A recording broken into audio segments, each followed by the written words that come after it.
Radio صدائے حریت جموں و کشمیر آپ سے مخاطب ہے محمد طارق خصوصی اپڈیٹ کے ساتھ۔ بی جے پی اور RSS نے اپنے ایک پروردہ پٹھو وسیم رضوی کے توسط سے بھارتی سپریم کورٹ میں قرآن حکیم کے خلاف درخواست دائر کی ہے۔ بی جے پی کے کہنے پر قرآن حکیم کے خلاف وسیم رضوی کی درخواست کا مقصد اسلام کو بدنام کرنا ہے۔ بھارت میں بی جے پی کے اقتدار میں آنے کے بعد سے ہی مسلم دشمنی خطرناک حد تک بڑھ گئی ہے۔ مودی کے بھارت میں اسلام کی توہین آمیز علامتیں معمول بن گئیں۔ قرآن حکیم کے خلاف وسیم رضوی کی درخواست جیسے معاملات کو مسلم دنیا کو ایک چیلنج کے طور پر سمجھنا چاہیے۔ مقبوضہ جموں و کشمیر میں وادی کشمیر سے لے کر جموں اور وہاں سے کرگل تک تمام سیاسی، سماجی، تجارتی و مذہبی تنظیموں نے ملعون وسیم رضوی کی طرف سے قرآن مقدس کی 26 آیات کو باہر نکالنے کے لیے بھارتی سپریم کورٹ میں عرضی دائر کرنے پر شدید ردعمل کا اظہار کرتے ہوئے کہا ہے کہ قرآن مقدس اللہ تعالیٰ کا کلام ہے اور وہ خود اس کا محافظ ہے۔ راولپورہ شوپیان کا گزشتہ روز سے وردی پوش بھارتی درندوں کی جانب سے کریک ڈاؤن جاری ہے۔ رواں برس جنوری سے اب تک قریب 15 بار اس علاقے کا کریک ڈاؤن کیا جا چکا ہے۔ آج صبح سویرے ایک نوجوان کو شہید کیا گیا۔ علاقے میں صورتحال سخت کشیدہ ہے۔ گناپورہ آڑشٹ پلوامہ کا محاصرہ کر کے گھر گھر تلاشیاں لی گئیں۔ ایک روز قبل ہی شوپیان میں 7 نوجوان گرفتار کیے گئے۔ پنگلانا، ورون، پاری گام اور روہمو پلوامہ میں بھی تلاشیاں لی گئیں۔ یاری پورہ، کولگام میں بڑے سرچ آپریشن کے دوران ڈرون کیمروں کا استعمال عمل میں لا کر خانہ تلاشیاں لی گئیں۔ بس اسٹینڈ سوپور کے نزدیک بھارتی پولیس کو گرنیڈ کا نشانہ بنا کر 2 SPOs کو زخمی کیا گیا۔ بعد ازاں بھارتی فوجوں نے خانہ تلاشیوں کے دوران مخینوں کو تشدد کا نشانہ بنایا۔ خصوصی اپڈیٹ ختم ہوا۔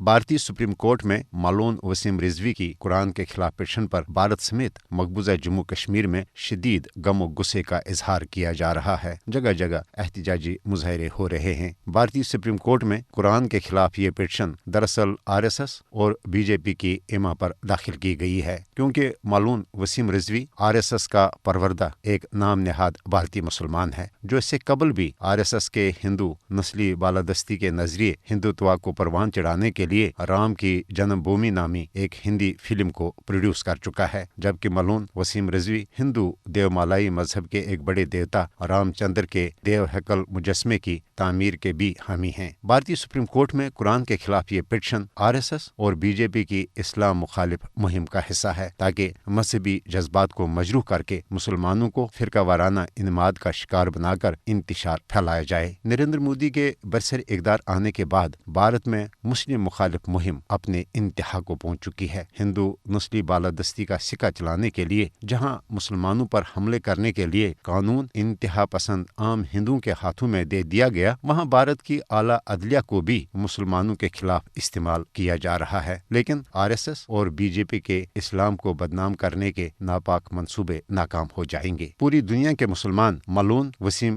رضوی کی بھارتی سپریم کورٹ میں قرآن کے خلاف پٹیشن پر اپنے شدید رد عمل کا اظہار کریں۔